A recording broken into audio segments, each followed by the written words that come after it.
The state election is underway in Queensland and Green preferences are crucial for Labor as it attempts to cling to power. Premier Anna Bligh has recently announced 8 more rivers will come under the Wild Rivers program in Cape York and other parts of the state.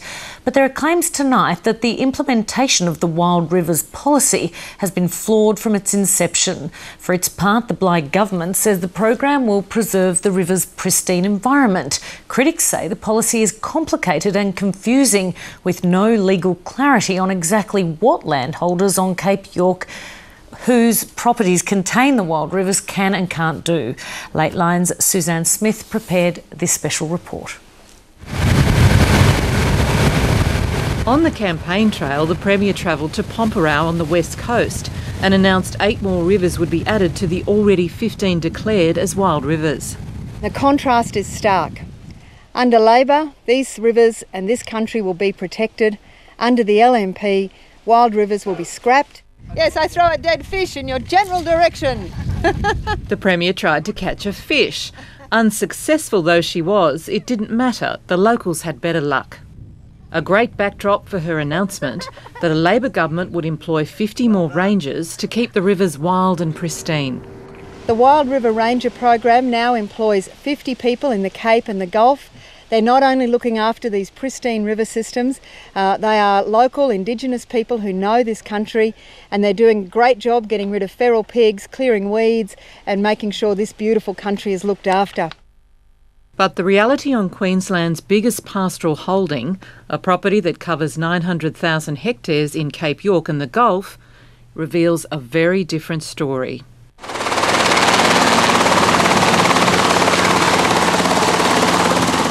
Scott Harris has the lease on this massive property.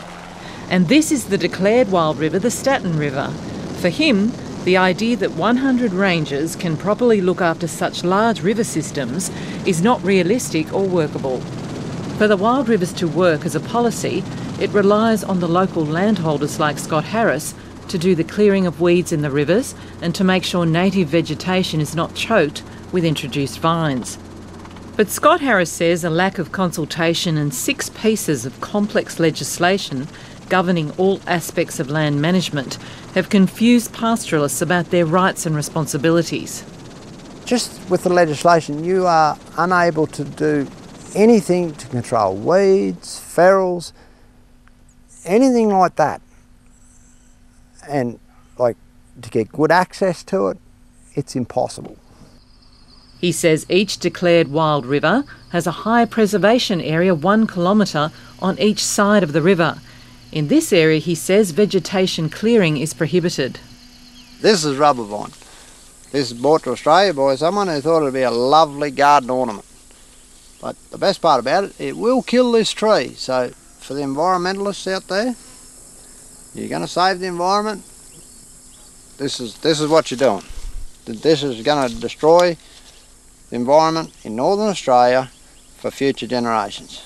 And the more you lock it up, the faster it's going to kill it. There's absolutely nothing we can do with this because he's growing up a native tree and they said we're not allowed to touch native trees. Someone needs to have some backbone and stand up to the environmental movement and say we are going to give the people on the land the power to look after their own backyard. Like, wake up to yourselves. Like, we do not, I want to be able to hand this property on to my kids. I want them to prosper here. I want them to have kids and carry it on. Like, the last thing any producer wants to see is their land be degraded. The Wilderness Society, who brokered the Wild Rivers deal, says Scott Harris can do the maintenance work. There's a whole range of activities, a very large range of activities that are self-assessable.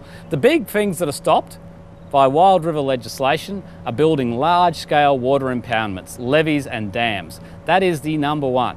There's been a lot of misinformation about our Wild Rivers policy, particularly on the Cape. and there is no restriction whatsoever on clearing of feral pests or weeds. And I'm worried that that is just one of the many misinformation campaigns about wild rivers that's underway.